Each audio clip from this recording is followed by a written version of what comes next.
जानिए कैसे बना प्रयाग तीर्थों का राजा और संगम को क्यों कहते हैं प्रयाग का सिंहासन।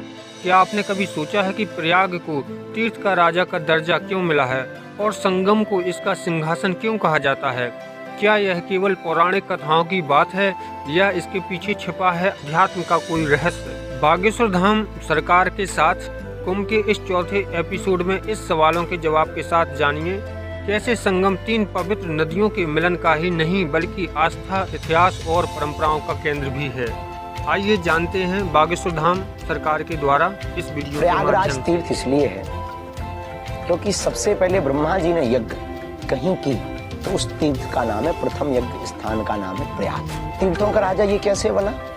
पुलस्त मुनि के आदेश पर भीष्म महाराज ने संपूर्ण ब्रह्मांड की जब परिक्रमा की तो जहां पूर्ण की उस स्थान का नाम है प्रयाग। इसे तीर्थों का राजा कहा जाता है। ये तीर्थों के राजा के रूप में स्थापित। तीसरा कारण, यहाँ त्रिवेणी संगम भी है, गंगा भी है, यमुना भी है और सरस्वती भी, और तीनों का आपस में मिलाप है। सत, रज और तम जो तीनों प्रकार के होते हैं, उन्हीं तीनों के रूप में, संगम के रूप में यहाँ पर जो मिलन होता है, उस मिलन के कारण इस भूमि को तीर्थराज प्रयाग कहते हैं। दूसरा, आपने प्रश्न पूछा संगम को प्रयाग का सिंहासन क्यों? क्योंकि ये त्रिवेणी है। तीन वेणी का मतलब होता है कि जब माताओं की आपने देखी होगी कि माताएं जब अपनी चोटी बनाती हैं तो वो तीन लड़ लेती हैं, लेकिन जब तीन लड़ लेकर के एक दूसरे में गूंथती हुई वेणी मतलब बनाती हैं उसकी अपनी चोटी को, तो उसमें एक आश्चर्यचकित घटना होती है कि जब तीन लड़ लेती हैं तब दो दिखाई पड़ती हैं। ऐसे ही तीर्थराज प्रयाग में कि तीन नदियों का संगम है,